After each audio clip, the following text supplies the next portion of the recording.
Hello दोस्तों, welcome to my channel fantastic study. दोस्तों, हम बेसिक सेकेंड सेमेस्टर के chapter first matrix and differential equation chapter के बारे में पढ़ रहे थे। ये हमारा पांचवा लेक्चर है। हमने चौथे लेक्चर में singular matrix, non singular matrix और ट्रांसपोज ऑफ मैट्रिक्स के बारे में पढ़ा था। इस लेक्चर में हम symmetric matrix and skew symmetric matrix के बारे में पढ़ेंगे। तो यदि आप हमारे चैनल को सब्सक्राइब नहीं किए तो हमारे चैनल को सब्सक्राइब कर लें। वीडियो अच्छा लगे तो लाइक करें और अपने दोस्तों के यहाँ शेयर जरूर करें। और एक बात और बता दें कि यदि आप MGKVP, यूपी कॉलेज या SCPG में पढ़ते हैं तो उसकी सारी अपडेट हमारे इस चैनल पे दी जाती है। और यदि आपको हमारे लेक्चर में कोई भी डाउट आता है तो आप हमारे इंस्टाग्राम पे जाकर वहाँ पे मैसेज कर सकते हैं, जिसका लिंक हम डिस्क्रिप्शन बॉक्स में दे देंगे और वह उसकी आईडी हमारे डिस्प्ले पर शो कर रही होगी। तो वहाँ जाके आपको अगर कोई भी डाउट होगा आप वहाँ पर मैसेज कर सकते हैं, या तो आप हमारे टेलीग्राम चैनल को भी ज्वाइन कर सकते हैं। ठीक है, तो चलिए शुरू करते हैं अपना topic symmetric matrix and skew symmetric matrix. ठीक है, तो हेलो स्टूडेंट, तो ये हमारा टॉपिक है सिमेट्रिक मैट्रिक्स। ठीक है, सिमेट्रिक मैट्रिक्स क्या होता है? जब हम कोई एक मैट्रिक्स लेते हैं और उसका ट्रांसपोज निकालते हैं तो हमारा जो ट्रांसपोज होता है वह उस मैट्रिक्स के बराबर आ जाए तो हमारा दिया हुआ जो मैट्रिक्स होता है वह सिमेट्रिक मैट्रिक्स होता है। ठीक है, ए मैट्रिक्स ए यानी कोई मैट्रिक्स ए है is said to be symmetric matrix if A dash यानी A transpose equal to A. ठीक है, तो हमारा जो ए का ट्रांसपोज होगा वह ए के बराबर होगा। ठीक है, तो हम आपको एक एग्जांपल से समझाते हैं कि लेट ए इक्वल टू, ठीक है, हमने एक लेट मैट्रिक्स लेट किया है 1 2 3, फिर नीचे 2 3, उसके बाद 4 6 6 8। ठीक है, हमने ये 3×3 का एक मैट्रिक्स लिया है। ठीक है, तो हम आपको बताए हैं कि जो उसका ट्रांसपोज होगा वह उस मैट्रिक्स के बराबर होगा। तो सबसे पहले हम इसका निकालेंगे ट्रांसपोज 80। ठीक है, तो हम ट्रांसपोज को 80 या ए डैश से दर्शाते हैं। ठीक है, ये तो आपको पता ही होगा। तो हम इसका ट्रांसपोज कैसे निकालेंगे?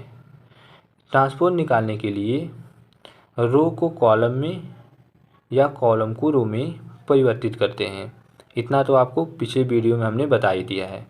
ठीक है, तो हम इस रो को कॉलम में 1 2 3, ठीक है, फिर दूसरे रो को यहाँ पे कॉलम में, उसके बाद तीसरे रो को भी कॉलम में। ठीक है, ये भी 3×3 का ही मैट्रिक्स बना है। तो आपको पता ही होगा कि इक्वल मैट्रिक्स कब होता है? जब किसी भी दो मैट्रिक्स दिया हो जब उसके सभी एलिमेंट बराबर हों। ठीक है, यानी ये एलिमेंट इसके बराबर हो, ये एलिमेंट इसके बराबर हो, ये एलिमेंट इसके बराबर हो, इसी प्रकार जो सभी एलिमेंट हैं सभी के बराबर हों। ठीक है, तो हमारा जो वो दो मैट्रिक्स होता है वह इक्वल मैट्रिक्स होता है। तो आप देख सकते हैं कि ये दोनों जो मैट्रिक्स है यानी ए और ए ट्रांसपोज दोनों इक्वल है। ठीक है, तो हम कहेंगे then A dash equal to A. ठीक है, A dash equal to A, hence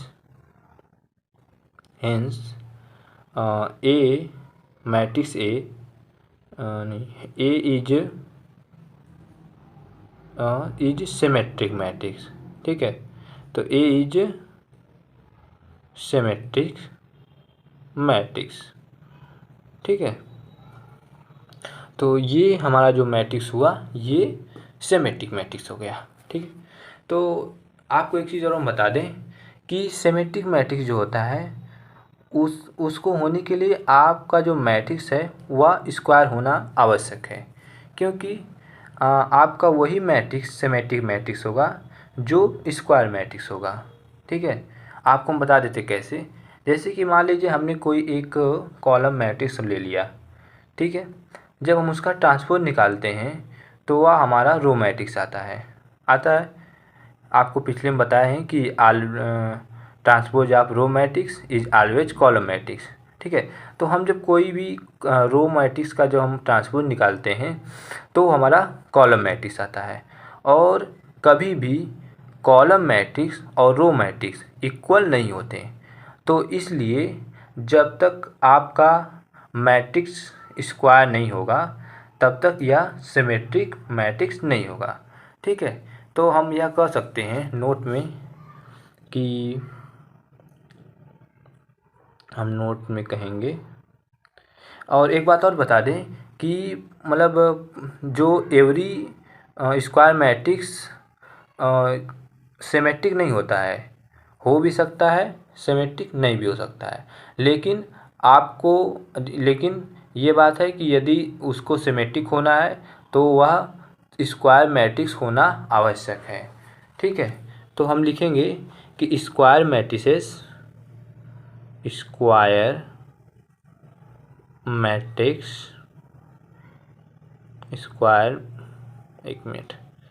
square matrices can be symmetric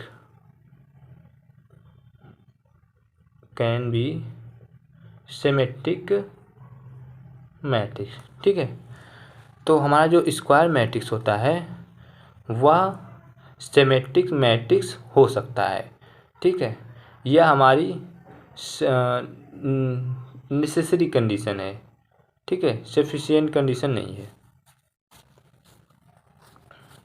ठीक है। अब आते हैं हम दूसरे पॉइंट पे, ठीक है। तो हमारा जो ये आइडेंटिटी मैट्रिक्स होता है और जीरो मैट्रिक्स, यह भी क्या बोलते हैं, सिमेट्रिक मैट्रिक्स हो सकता है। क्योंकि आपको पता ही होगा कि हमारा जो आइडेंटिटी मैट्रिक्स होता है वह स्क्वायर मैट्रिक्स होता है, ठीक है।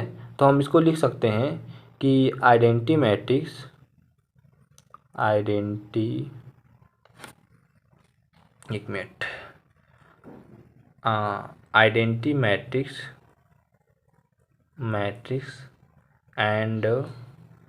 Zero matrix can be symmetric matrix, ठीक है। तो हमारा जो ये आइडेंटिटी मैट्रिक्स और जीरो मैट्रिक्स होता है वह भी सिमेट्रिक मैट्रिक्स हो सकता है, ठीक है।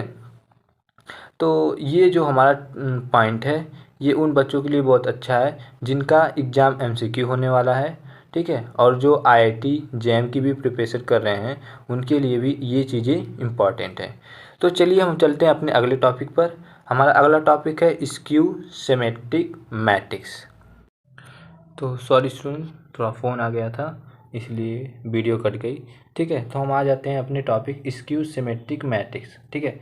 स्क्यू सिमेट्रिक मैट्रिक्स क्या होता है? कोई ऐसी मैट्रिक्स लें, ठीक है, जिसका ट्रांसपोज उस मैट्रिक्स के माइनस यानी माइनस के बराबर हो, ठीक है, -a के बराबर हो। यानी कोई मैट्रिक्स A है, ठीक है, उसका ट्रांसपोज निकालेंगे तो वह -a के बराबर हो, ठीक है, ना a के बराबर नहीं, -a के बराबर हो, ठीक है। तो हमारा ये जो मैट्रिक्स होगा ये मैट्रिक्स ही हमारा स्क्यू सिमेट्रिक मैट्रिक्स कहलाएगा, ठीक है। हम आपको एग्जांपल के थ्रू बताते हैं, उससे आपको अच्छा समझ में आएगा, ठीक है। तो हमने एक एग्जांपल ले लिया, एक मिनट पेन बदल लेते हैं, ठीक है। हमने एक एग्जांपल ले लिया, यहाँ पर एग्जांपल है 0 2 3, ठीक है। उसके बाद -2 0 4 और -3 -4 और 0, ठीक है। ये हमारा 3×3 का एक मैट्रिक्स हो गया, ठीक है। तो हम इसका जब ट्रांसपोज निकालेंगे तो हमारा जो ट्रांसपोज आएगा ये आएगा A डैश इक्वल टू, तो आपको पता है ट्रांसपोज कैसे निकालते हैं, रो को कॉलम में या कॉलम को रो में बदलते हैं। ठीक है, तो हम इसको बदलते हैं 0 2 3, इसको यहाँ पर लाएंगे -2, यहाँ पे 0 और -4, उसके बाद और ये -3 -4, तो यहाँ -3 -4 और 0। ठीक है, सॉरी ये प्लस होगा, ये माइनस नहीं होगा। ठीक है, तो हमारा ये जो ट्रांसपोज हो गया ये आया है। तो आप ये देख सकते हैं कि जो ट्रांसपोज ए है वह ए के इक्वल नहीं है, लेकिन हमने यहाँ आपको बताया है कि जो ट्रांसपोज होगा वह -a के इक्वल होगा। तो हमारा अगला जो काम होगा ये होगा कि हम -a निकालें। ठीक है, तो हमारा मैट्रिक्स दिया है ये, और उसमें हम मल्टीप्लाई करेंगे। ठीक है, 0 2 3 -2 0 4 -3 -4 और 0। तो इसमें हम माइनस का मल्टीप्लाई करेंगे, तो हमारा जो माइनस का मल्टीप्लाई करने पे ये आएगा। देखिए, माइनस का 0 में करेंगे तो अब 0 ही रहता है, न प्लस होता है ना माइनस। ये -2 हो जाएगा, -3 हो जाएगा, और माइनस और माइनस ये प्लस हो जाएगा। 0 में करेंगे तो कोई मतलब नहीं, ये -4 हो जाएगा, +3 हो जाएगा, +4 हो जाएगा, और ये 0 हो जाएगा। ठीक है, तो हमारा ये जो आया है मैट्रिक्स ये -a है। ठीक, अब आप देखेंगे कि हमारा जो मैट्रिक्स ऊपर है ये ट्रांसपोज ऑफ ए। ठीक है, ये जो ट्रांसपोज निकला है ये मैट्रिक्स यानी ट्रांसपोज A-A ये इक्वल है। ठीक है, ये इसके बराबर है। हम आपको दिखा देते हैं, ये रहा। ठीक है, तो आप देख सकते हैं कि ये इसके इक्वल है। इक्वल में क्या होता है कि इन दोनों के एलिमेंट एक दूसरे के बराबर हों। तो आप देख सकते हैं 0 बराबर है, ये -2 -2 -3 -3 के बराबर है। ठीक है, तो हमारा ये जो हुआ, तो हम यहाँ लिख सकते हैं कि देन तब a dash equal to -a, hence a is skew symmetric. ठीक है, symmetric matrix, skew symmetric matrix. ठीक है, और एक चीज़ आपको हम बता दें कि हमारा जो स्क्यू सिमेट्रिक मैट्रिक्स होता है कि नहीं, उसमें आपका जो ये डायगोनल एलिमेंट होता है ये 0 होना चाहिए। आपने ये केयर नहीं किया होगा, लेकिन हम आपको बता दें कि ये हमारा जो एलिमेंट होता है ये 0 होना चाहिए।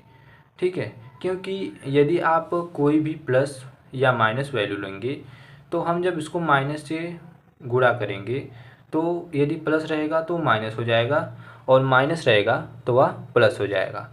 और आपको ये तो पता ही होगा कि जो हमारा डायगोनल एलिमेंट होता है वह कभी भी चेंज नहीं होता है।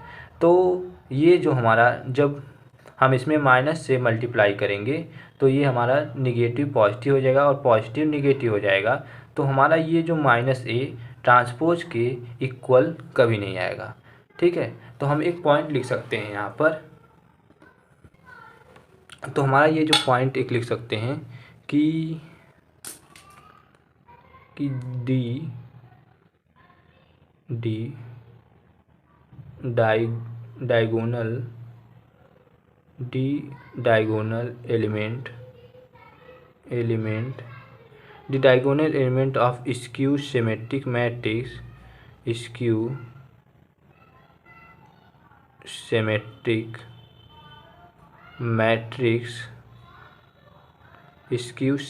Matrix is 0, is always 0। यानी हमारा जो स्क्यू सिमेट्रिक मैट्रिक्स तभी होगा जब उसका डायगोनल एलिमेंट 0 हो। ठीक है, तो हम इस वीडियो को यहीं समाप्त करते हैं। मिलते हैं अगले वीडियो में एक नए टॉपिक के साथ। और यदि आप हमारे चैनल को सब्सक्राइब नहीं किए हैं तो आप हमारे चैनल को सब्सक्राइब कर लें, बेल आइकन को ऑल पे प्रेस कर लें, जिससे कि हमारी आने वाली नई वीडियो का नोटिफिकेशन आपके पास सबसे पहले पहुंचे। ठीक है, तो मिलते हैं नई वीडियो में एक नए टॉपिक के साथ।